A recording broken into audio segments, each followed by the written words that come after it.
नमस्कार सभी को। मेरा नाम अमन भास्कर है और हमारी क्रांतिकारियों पर बात चल रही थी या प्रमुख व्यक्तित्व मान लो। तो उसमें आज हम उसी श्रृंखला को आगे बढ़ाते हुए हम एक और व्यक्तित्व की बात करेंगे जो क्या था, कालीबाई।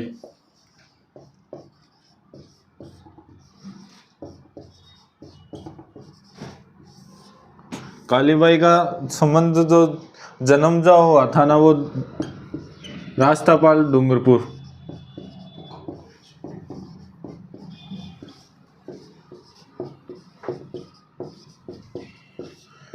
तो इनका जन्म रास्तापाल डूंगरपुर में एक भील परिवार में हुआ था।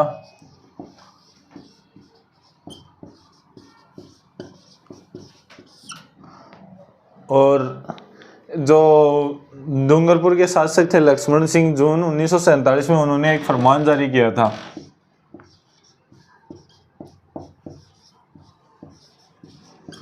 तो जून 1947 में लक्ष्मण सिंह ने यह फरमान जारी कर दिया था कि भाई आज के बाद में ना यहाँ शिक्षा का प्रचार प्रसार नहीं होगा।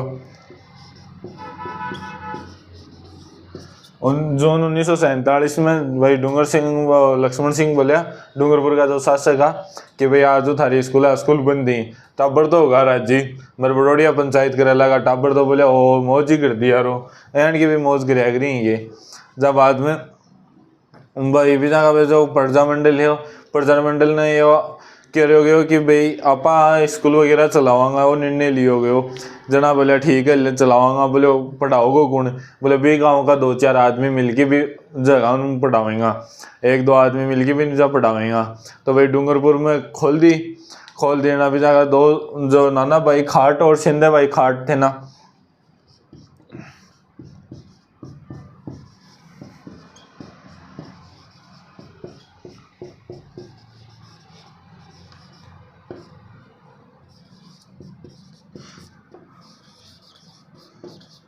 अब आप लक्ष्मण सिंह का अधिकारी गया रास्तापाल में कि भैया स्कूल बंद करो।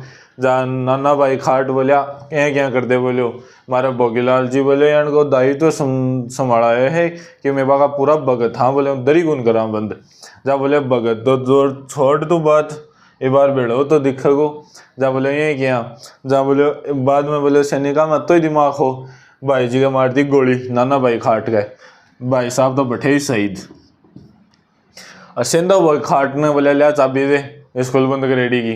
जा बोले ओ वो बोले मैं दरी गुन दूँ। जना बोले दूसरा बोले कभी गोली मार दूँ। बोले ना ना गोली मारिया करेंगे। बोले क्या करेंगा? जा बोले इन लंबो कर दो सेंदन। भाई ट्रक के पीछे बानर भाग वाला आ गया, इनकी इस वाला आ गया ट्रक के पीछे बांध की। तो काली बाई कोई खेतों आपकी वो लकड़ी वगैरह घास वगैरह काट के ले आई और गेला में दिखा है कि भाई अब स्कूल में तो गई को नहीं, स्कूल की वाली गई। अब स्कूल वाले टाइम पर घास काटते फिर स्कूल में तो बंक मार रखियो। पर जदिया देखियो भैया हो माला गुरुजी तो सिंधा भाई खाट ने तो लंबा कर रखे, खाट पर भी को नहीं सुहान रखा। नहीं तो बोले वो तो भी चल जाता। बोले यहाँ नीचे लंबा कर रखे जना भाया जार बीट गवाएगी भाई छोटो गुरु जी गन जान दो। गुरुजी ने देखा ना भाया लंबा देखा ना, बोला ए क्या जा रहा एक बात दांत लिखी हाथ में घास काट वाली दंतियों कसाई वो क्यों भी बोल दो थे बिन। और जा घास काटने वालों तो भाई के हाथ में ही बाइडी लगी गच देसी काट गिरी जेवड़ी। पुलिस यहाँ का ज़्यादा दिमाग तो होगा नहीं, भाई ने सल्टा दी। तो ये रास्तापाल की घटना है।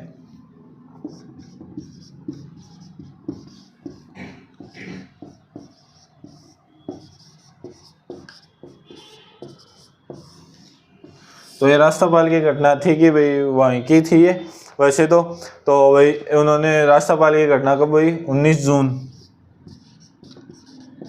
1947। बस सिंधु भाई खाट ने जो इस बार लग रहा है ना भाई जी आ आगे बोली है कौन की इस बात जो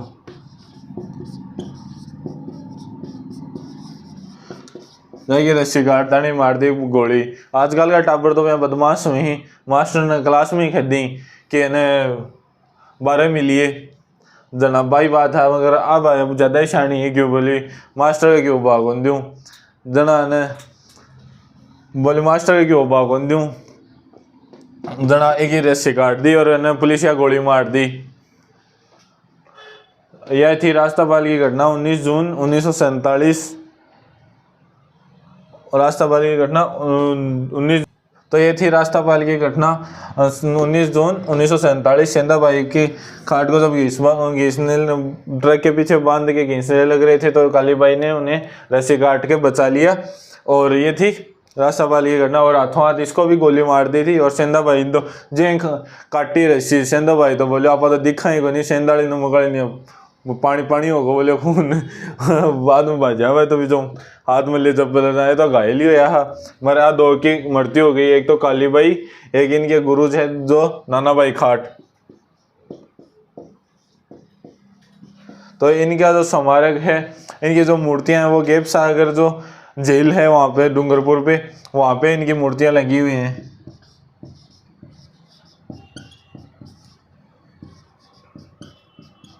तो गेप सागर पे नाना बाई खाट और काली बाई की मूर्तियां लगी हुई हैं।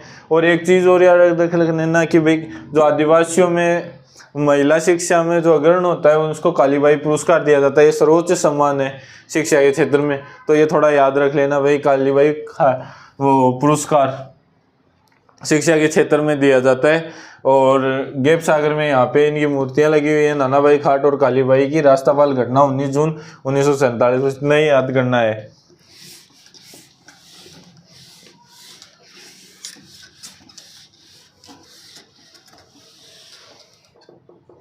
अब इसके आगे की बात करते हैं कप्तान दुर्गादास।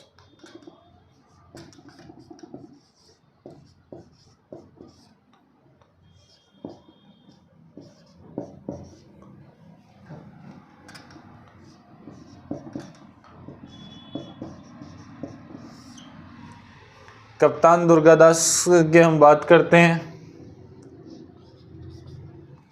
दुर्गादास की जो इनका संबंध जो अगर कोई पूछे तो ये नीम के थाना से थे। इनका जन्म 1905 में हुआ था।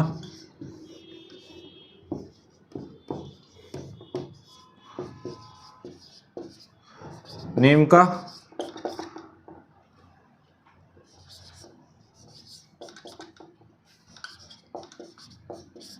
ये वैसे सीकर में आता है नीम का थाना, मगर अब अलग हो जाएगा ये सीकर से, तो थोड़ा ध्यान रख लेना भाई। पहले नीम का थाना ये से थे कि कप्तान दुर्गा प्रसाद।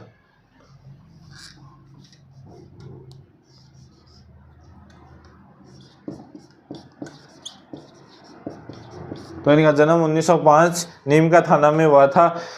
अब आगे प्रारंभिक शिक्षा की बात करा तो अर्जुन लाल सेठी की हमने बात की थी।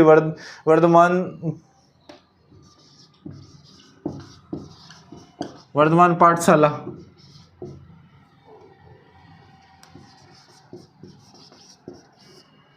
तो वर्धमान पाठशाला में इनकी प्रारंभिक शिक्षा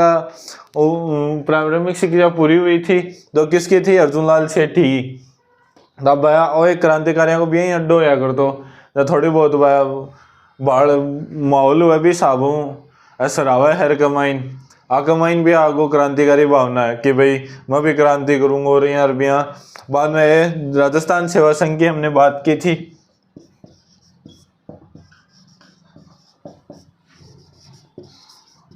राजस्थान सेवा संघ से ये जुड़ गए थे कप्तान दुर्गा प्रसाद। और बाद में इन्होंने वो राजस्थान सेवा संघ ने इसने बिजोलिया किसान आंदोलन में भी भेजा था कि भाई विजा जाओ और थोड़ा माहौल देख रहा हो कि क्या को क्या है। तो भाई कप्तान दुर्गा प्रसाद गया और विजा आंदोलन में सक्रिय रहा। तो ये राजस्थान सेवा संघ के तहत बिजोलिया के अंदर काम करियो।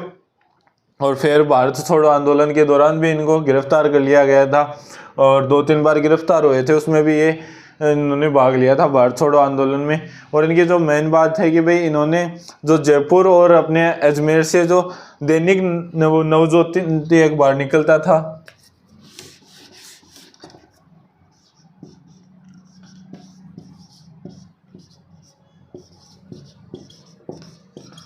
दैनिक नवज्योति समाचार, जो एक कहाँ से निकलता था? जयपुर और अजमेर।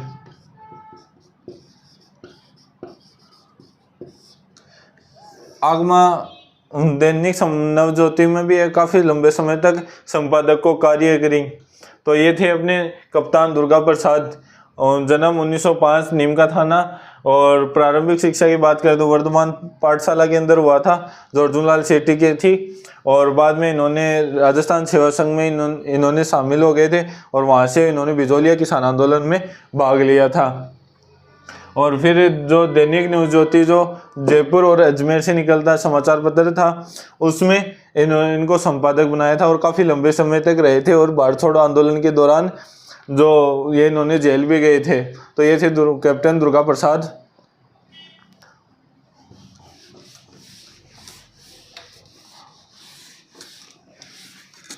इनके आगे की बात करें तो अब भाई आज़ादी से पहले के तो हमारे जो व्यक्तित्व थे वो पूरे हो गए हैं। अब हम आज़ादी के बाद में जो हमारे हुए हैं मेन व्यक्तित्व है तो उनकी बात करते हैं। उसमें सब नाम आता है शहीद मेजर शैतान सिंह।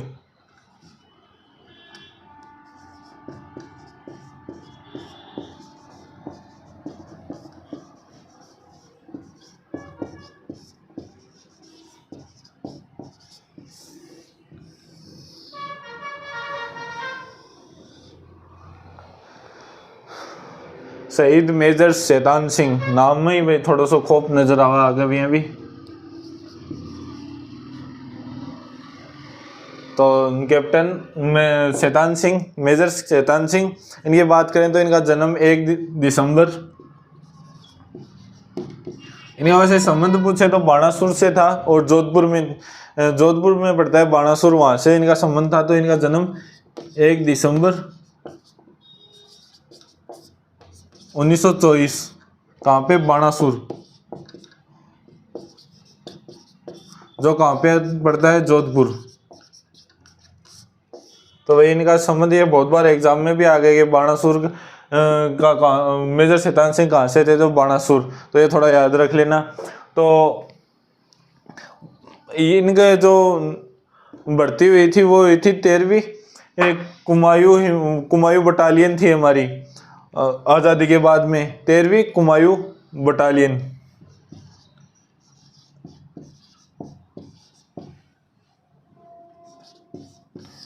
तो 13वीं कुमायूनी बटालियन में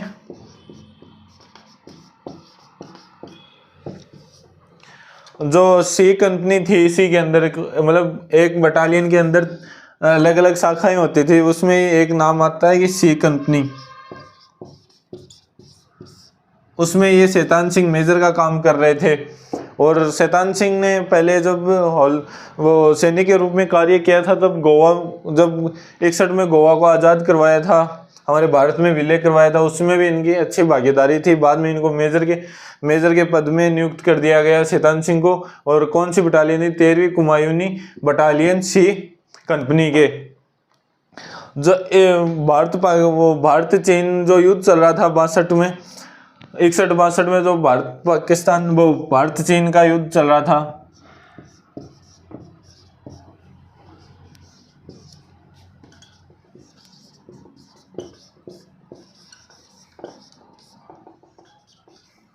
तो भारत चीन के युद्ध में इनको जो अपना जांगला दर्रा रेजांगा दर्रा है,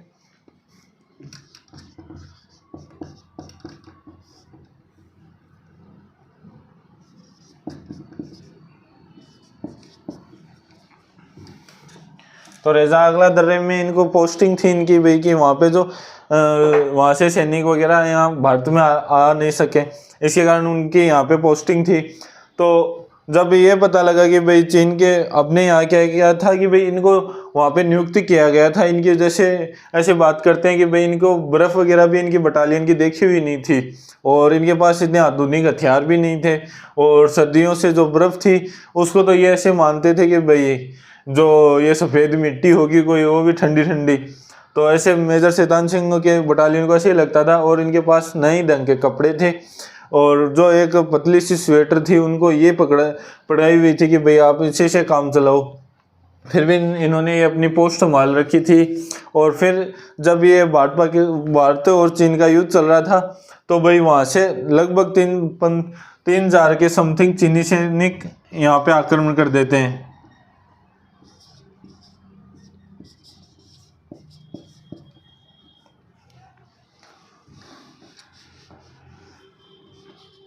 तो भाई अब पीछे से सपोर्ट तो लें थोड़ा बहुत। तो भाई मेजर शैतान सिंह ने बोला कि भाई अपने जो कमांडर को बोला कि भाई हमें सैनिक सहायता चाहिए, यहाँ से इतने सैनिक आ रहे हैं, बहुत बड़ी फौज है, आधुनिक हथियार है उनके पास, क्योंकि चीन के पास उस टाइम पे भी आधुनिक हथियार थे। और इनके पास जो हथियार थे ना, वो जैसे एक जैसे राइफल थी इनके पास, जो एक बार में एक ही शॉट ले सकती थी कि भाई एक बार चलाई और बाद दूसरी बार में लोड ही करनी पड़े, दोबारा कौन चला है। और बागन ऑटोमेटिक हथियार हा, और लड़न को भी अच्छा साजो सामान हो, और बढ़िया तोप वगैरह भी ही बाकी भी अन सहायता मिल रही ही चीनियन। मगर मेजर शैतान सिंह के पास इतना कुछ नहीं था, गिनी चुनी तो गोलियां थी, वो भी एक बैरल की, मतलब एक गन शॉट ही था कि भाई एक शूट लेके फिर दोबारा लोड करो उसे। तो इन्होंने भाई कप्तान को बोला कि भाई आप हमारी सहायता करो, सैनिक आगे से बढ़ रहे हैं। तो भाई इनके जो कमांडर थे उन्होंने इनको बोला कि भाई आप पोस्ट छोड़ सकते हो, कि पीछे हट जाओ थोड़ा और फिर देखेंगे, हमारे पास इतना कि भाई अभी आपको सुरक्षा मतलब एक्स्ट्रा सामग्री आपको प्रोवाइड नहीं कर पाएंगे। और नहीं इनके पास एयरफोर्स की सहायता थी, क्योंकि और नहीं वो रास्ता भी अच्छा नहीं था, इसके कारण बोला आपको हम प्रोवाइड नहीं करवा सकते हैं, आप पीछे हट जाओ, आपको ये हुक्म है। तो भाई मेजर और शैतान सिंह ने अपने बाकी सभी पलटन को बुलाया कि भाई आओ यहाँ पे। इनकी पलटन में 120 जवान थे केवल। अब अठीनों 3,000 का प्लस आप वाला आ गया, अठीन 120 ही यहाँ पर।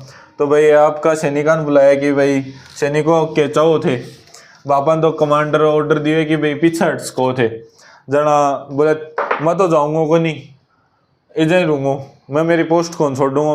पोस्ट छोड़ने को मतलब वो है कि मैं पीठ दिखाऊं, और मैं पीठ दिखाऊं कौन सकूँ बन, एक कारण मैं तो पोस्ट छोड़ूंगा नहीं, और थान जानो है तो थे जाओ। जैसा सगड़ा एक सागा बोलिया थे ही नहीं जाओ, मैं क्यों जाऊँगा, ये बड़ी बात क्यों करिया करो। बोले सागे सागा आऊँगा, सागे सागे जाऊँगा। बोले न मैं भी पीठ कौन दिखावा, जब बोले लड़ने के लिए तैयार हो जाओ। अब भाई चीन सेना ने भाई आक्रमण किया 18 नवंबर को 1962।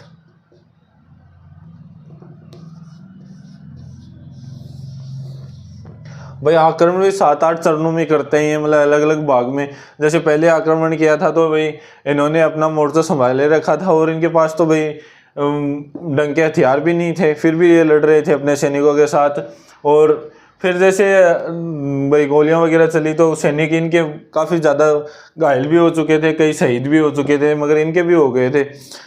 तो भाई अब लास्ट में इन्होंने बाद में इनके पास जो गोलियां वगैरह ख़त्म हो गई थी, तब इन्होंने चीनी सेना के कुछ मतलब इन चीनी सेनाओं ने अलग अलग भाग में किया, जैसे अभी कर लिया, कुछ सैनिकों को भेज के फिर उनको रेस्ट करा के थोड़ी देर बाद में इनके पास अचानक हमला करें, वैसे कर रहे थे ये दो। तो भाई एक बार गोलियां ख़त्म हो गई तो भाई मेजर शैतान सिंह ने बाकी जो चीनी सैनिक आ रहे थे, आगे से आ रहे थे, तो भाई इनके पास इनके आधे सैनिक ज़्यादा घायल हो गए, मतलब शहीद हो गए थे। तो अब मेजर शैतान सिंह ने बोला कि भाई कोई बात को नहीं, आप लड़ेंगे ना। बोले साहब गोली खत्म होगी। बोले कोई बात को नहीं। तो बंदूक का आगे क्योंकि भाई एक बैरल की ही, और एक बैरल का आगे पहले चकोड़ो लाखता ओड यहाँ आगे टांगे उड़ो फिल्म पुराने थे हम देखे हुए, यहाँ खलेर खड़े हो रहे भी साहब हुई, जहाँ शैतान सिंह बोला ये आबादवान आ गए।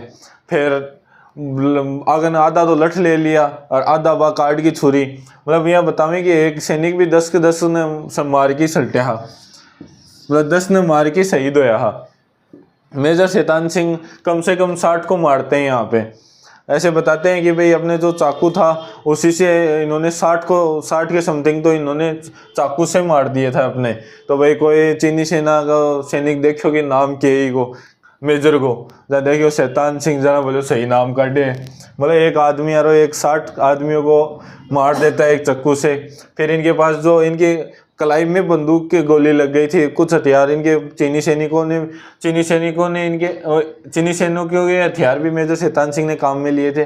तो भाई इनके जब हाथ में गोली लगी तो भाई बोले आप काम कौन कर सका, क्योंकि भाई ये ठंड में आंगड़ी तो भी जिमगिर सारा गोली वगैरह हाथ में लगी ना, थे काम कौन कर सका, पट्टी पट्टी बांध के खून तो रोक्योगे क्या जिया। फिर ये बोला कि कोई बात को नहीं, अगर मतलब काफ़ी ज़्यादा घायल होगा वहाँ लियो कौन जा रहे हो, तब बोले मेरी मशीन गन ना बिगर वो अंगूठो बांध दो, पैरों गोली चलाऊंगा मैं।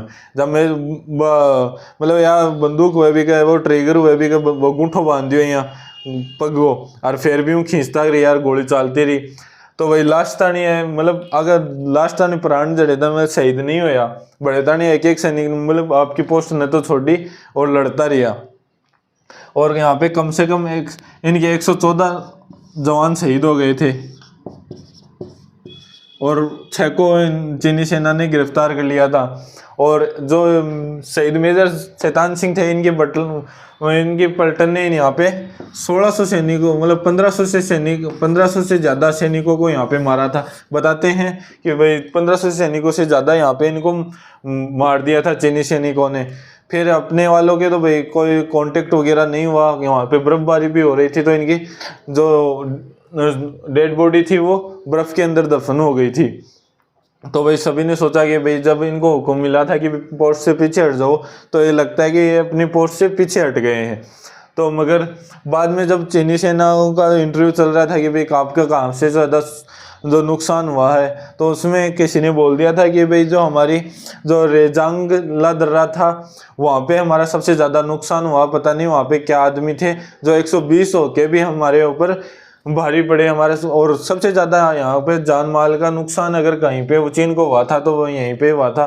बोले 120 सैनिक हमारे 1500 से ज़्यादा सैनिकों को मार के काम आए।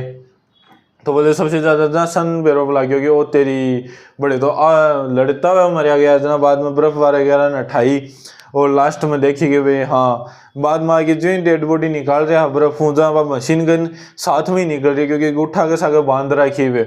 तो भाई लास्ट आने पे आदमी लड़ता रहा कि भाई पैरों भी गोली चलाई है मेजर शैतान सिंह। तो इन्होंने इनकी बहादुरी के कारण इनको परमवीर चक्र से मरणोपरांत इन्हें वीर चक्र वो परमवीर चक्र से इन्हें सम्मानित किया गया।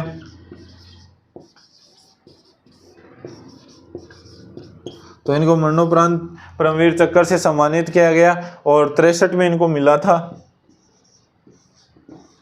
तो ये थोड़ा याद रख लेना। मेजर शैतान सिंह इनका जो संबंध था वो बाणासुर जोधपुर से था। इन्होंने जो 1861-62 के युद्ध में चीन से बहादुरी से लड़ते हुए शहीद हुए थे। और जो इन्हें मरणोपरांत 1963 में परमवीर चक्र से नवाजा गया था। तो ये थे मेजर शैतान सिंह। तो ये थोड़ा याद रख लेना, बहुत बार एग्जामों में आ चुका है।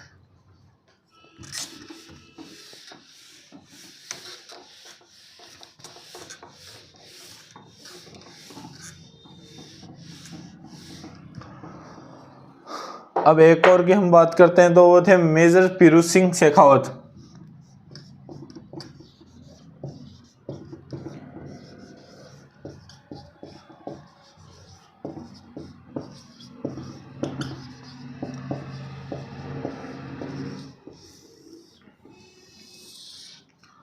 मेजर पीरू सिंह शेखावत, इनके जन्म की बात करें तो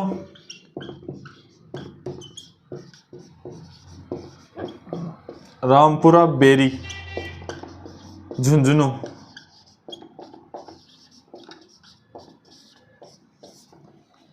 इनका जन्म रामपुरा बेरी झुंझुनू के अंदर 1918 में हुआ था। भाई इनके बारे में बताते हैं कि भाई शरीर से वैसे तो ठेके और शुरू से क्रांतिकारी आदमी रहे थे ये। जब ये छोटे थे तो इनको भाई पढ़ाई लिखाई में ज़्यादा शौक नहीं था। और मैं बताते हैं ऐसा कि भाई एक बार स्कूल गए थे तो किसी लड़के से इनका झगड़ा हो गया, तो भाई टीचर ने इनको ही डांट दिया। घर आके बोले आज मैं तो कौन जाऊँ, बोले क्यों, बोले मेरे हूँ कौन, बोले यानी बेस बड़ा, बोले काम में कुत्ता ही फोड़ लो। इनके पिताजी किसान थे वैसे, किसान कर मतलब पिता के साथ में किसान को काम करता खेत के अंदर ही। और पढ़ाई लिखाई में ज़्यादा कोई मतलब हो को नहीं, शरीर में एकदम ठंडा भारिया एकदम सबसे मतलब सुंदर और शरीर से हष्टपुष्ट थे ये पीरू सिंह। तो बोले आप मेरे लायक कोई काम, तो बोले वो फौज वाले बच्चा है। तो ब्रिटिश इंडिया में इनको शामिल किया, ब्रिटिश सेना में इनको शामिल किया गया। जब ये सब 16 साल के थे ना, तब इनका मतलब शरीर काफ़ी बड़ा एकदम हैंडसम वगैरह वैसे थे ये। तो ये हाइट वगैरह पहले से ज़्यादा थी इनकी। तो इन्होंने 16 साल की उम्र में से ही भाई ट्राई मारना स्टार्ट कर दिया कि भाई मैं तो सेना में जाऊँगा। एक ही काम बच्चा अपना तो पढ़ाई लिखाई तो अपना हुआ है कोई नहीं, खेती में बापू फोड़े था बिना काम को नहीं हुआ है।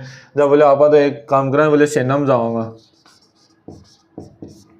तो ब्रिटिश इंडिया, उस टाइम ब्रिटिश इंडिया का यहाँ पे शासन था और उसी सेना में इन्होंने 16-17 साल की उम्र में से ही सेना में जाने का निश्चय किया और ट्राई भी किए। तो इनको रिजेक्ट कर दिया कि भाई आपकी आयु इस लायक है नहीं कि 16 साल के हो अभी तक, आप आयु पूरी होते ही फिर देखेंगे। बाइडो 18 को हो बोले अब तो लाग जाऊँगा। 18 वर्ष की उम्र में इनको सिख जो बटालियन थी हमारी पंजाब वगैरह की, वहाँ पे उसमें इसको शामिल किया गया, पीरू सिंह शेखावत। बाद में जब आज़ाद भारत हो गया कि भाई आज़ादी के समय इनको राजपूताना जो राइफल थी हमारी,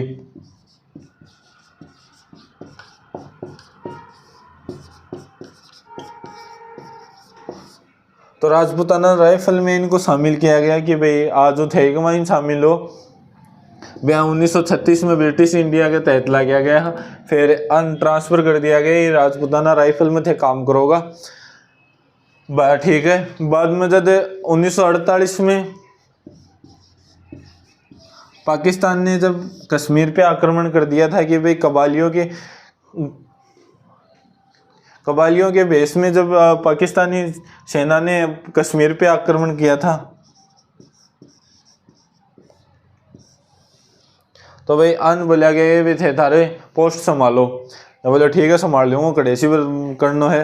जहाँ कश्मीर में भी अगर कोई पूछ ले भाई कटे पाकिस्तानी हमलों करियो तो वो हो ठिठलवा।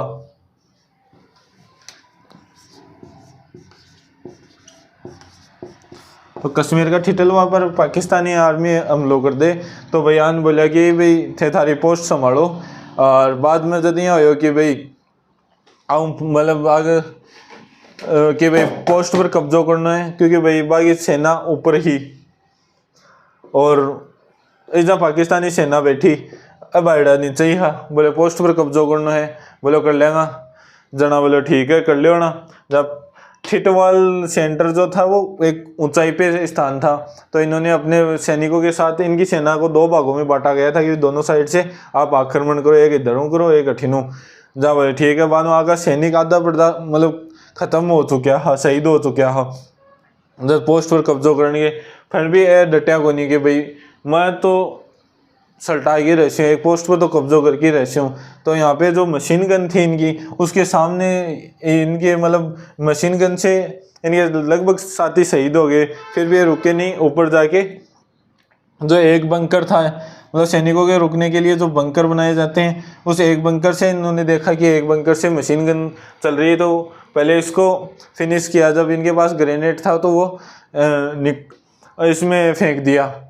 तो भाई एक तो जीत ली, बोले एक बंकर तो हटा दियो। बन दूसरा बंकर ने जो जान लाग रहा बरताना का सैनिक से लगभग शहीद होगा, कोई 1-2 ही बचा।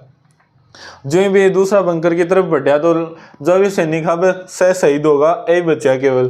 फिर आगे जो ही आके मुंडा पर ग्रेनेड पड़ो कि पड़ता नहीं है, घायल होगा। मतलब आपको बताऊँ कि लेफ्ट साइड को जो भाग हो ना वो पूरा खत्म होगा, दिखना भी बंद होगा और बाजुआ में 1-2 जगह गोली लाग गई आगे, इतनी बुरी हालत थी। फिर भी बोला इन तो छोड़ू को नहीं। तब बाद में सीधा बंकर में ओजू कूद पड़ा और एक बंकर और सल्टा दियो। फिर इनके जब चेस्ट में 2-3 गोलियां और लगी तो ये शहीद हुए। शहीद इनको पता लगा भाई अब तो जानने वाला, हाँ वो नहीं होगी लास्ट में कि भाई अब तो गया पग डिग्गर लगा। तो आनी यार पता लागो जहाँ आपकी ग्रेनेड एक और बच रहे हो, वो निकाल के पाकिस्तानी सेना पर फेंक दियो कि भाई जाता भी 1-2 तो लेके जाऊंगा। ये है पेरू सिंह शेखावत। इनकी बहादुरी मतलब सुनना चाहिए ऐसे लोगों को जो कि भाई लास्ट में अंतिम सांस में ले रहे था जो आदमी, वो फिर भी ऐसे सोच रहा था कि भाई मैं अगले को मार के जाऊं। तो पेरू सिंह शेखावत फिर शहीद हो जाते हैं 18 जुलाई 1948 को।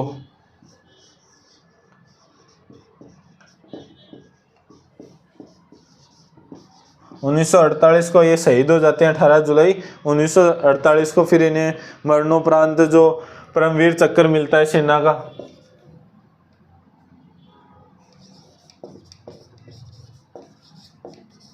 वो मिला इन्हें मरणोपरांत। इन्हें पेरू सिंह शेखावत को परमवीर चक्र मिला था जो राजस्थान में अगर किसी को पहला मिला था ना, वो था पीरू सिंह शेखावत जो झुंझुनू से थे। इन्हें राजस्थान का प्रथम परमवीर चक्र मतलब राजस्थान में अगर किसी को मिला था वो थे पीरू सिंह शेखावत। तो ये थोड़ा ध्यान में रख लेना कि पहला परमवीर चक्र किसको मिला था, तो ये पीरू सिंह शेखावत। ये बहुत बार एग्जाम में पूछ भी लिया गया कि भाई पहला परमवीर चक्र किसे मिला था, तो वो मेजर पीरू सिंह शेखावत को मिला था। और इनका आज जो झुंझुनू में इनका सर्किल के ऊपर ही इनकी सर्किल का नाम ही इनके ऊपर है। हम झुंझुनू के अंदर जो मेन गुजरते हैं, जो मेन जो सेंटर है वहाँ पे इनका स्मारक है, तो उस सर्किल का ही नाम इनके नाम है पीरू सिंह शेखावत। तो ये थे पीरू सिंह शेखावत। झुंझुनू से इनका संबंध था, रामपुरा बेरी के अंदर इनका जन्म हुआ था और फिर आज़ादी के समय इन्हें राजपूताना राइफल में भर्ती कर लिया गया था। और जो 1948 में कश्मीर ने कबालियों के भेष में टिठला सेंटर पर कब्जा कर लिया था, तो भाई इनको इनके बटालियन को भाई बोला गया कि भाई आप वहाँ पे कब्जा करो। तो उस टाइम इनको कब्जा कर भी लिया था, फिर इनके पाकिस्तान सेना को आगे भी नहीं बढ़ने दिया था और इनके 18 जुलाई 1948 को मृत्यु हो गए, शहीद हो गए। फिर इन्हें मरणोपरांत फिर परमवीर चक्र दिया गया जो राजस्थान में प्रथम था। ओके, ये थे हमारे व्यक्तित्व। ओके, धन्यवाद।